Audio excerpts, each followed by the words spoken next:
লক্ষ্মীপুর সদর উপজেলার Khilbaisa graduate friends union school and কলেজের বার্ষিক ক্রীড়া প্রতিযোগিতার পুরস্কার বিতরণ ও কৃতি শিক্ষার্থীদের সংবর্ধনা প্রদান করা হয়েছে।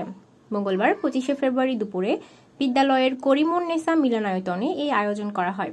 অনুষ্ঠানে Khilbaisa graduate friends union school and কলেজের অধ্যক্ষ ভারপ্রাপ্ত মোহাম্মদ হোসেনের সভাপতিত্বে প্রধান অতিথি হিসেবে উপস্থিত ছিলেন ম্যানেজিং কমিটির সভাপতি ও সাবেক সংসদ সদস্য আবুল খায়ের ভূঁইয়া।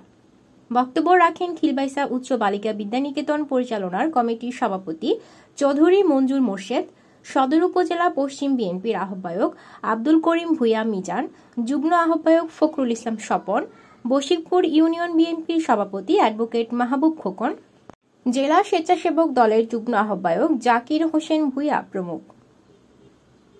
আজকের অনুষ্ঠান একটা গুরুত্বপূর্ণ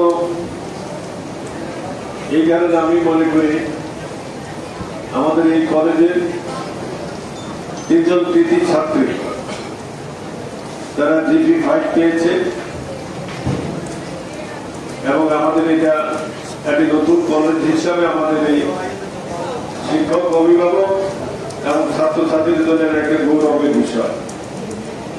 এতে করে ভবিষ্যতে যারা আসবে তাদের মধ্যে একটা টেন্ডেন্সি বিল্ড আপ হবে যে তারা এই ধরনের রেজাল্ট করার জন্য তারা চেষ্টা করবে এবং তাতে করে তাদের ভবিষ্যৎ তারা তাদের মতো গড়ে তুলতে পারে। একই বিষয় সেটা হচ্ছে জাতীয়ভাবে শিক্ষার মান, শিক্ষার ক্যারিকুলাম, শিক্ষকের ট্রেনিং সবকিছু একসাথে অনেক কিছু ধ্বংসের দ্বার প্রান্তে পৌঁছে গেছে। আমি কয়েকটা স্কুল সাথে যোগাযোগ করে তারা বলল যে স্যার আমাদের এখন ছাত্রছাত্রী কমে গেছে।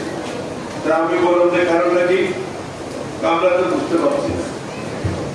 এটা না বোঝার কারণ ছিল বিগত সরকার ক্যারিকুলামের কিছু মৌলিক পরিবর্তন আনার কারণে এখানে ধর্ম নিরপেক্ষতা আনি এখানে ইসলামী মূল্যবোধকে দারুণভাবে ক্ষতিগ্রস্ত করা হয়েছে। মানুষের বাচ্চাকাল থেকে যে নৈতিক চরিত্রের যে গঠন, কিছু কিছু গল্প আছে, কিছু কিছু মনীষী আছে, কিছু কিছু ব্যক্তি আছেন, সাহাবীরা আছেন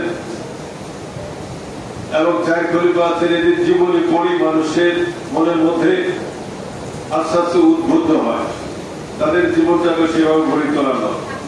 কিন্তু সেখানে লক্ষ্য করে দেখা গেছে যে কি এর বিপরীতে এমন কিছু জিনিস সেখানে সংযোজন করা হয়েছে যাতে করে আমাদের ধর্মপ্রাণ মুসলমানদের ধর্মের এবং আবেগ অনুভূতির উপর আঘাত আনছে, যার কারণে যারা সচেতন অভিভাবক তারা তাদের বাচ্চা কাচ্চাদেরকে হয় মহিলা মাদ্রাসায়, নয় মাদ্রাসায় বিভিন্ন জায়গায় তারা স্থানান্তরিত করেছে। এতে করে অবকাঠামো আমরা নির্মাণ করেছি, কিন্তু সেই পরিমাণে ছাত্রছাত্রী আমাদের যেন শিক্ষায় যে সেটা আস্তে আস্তে লোক পায়।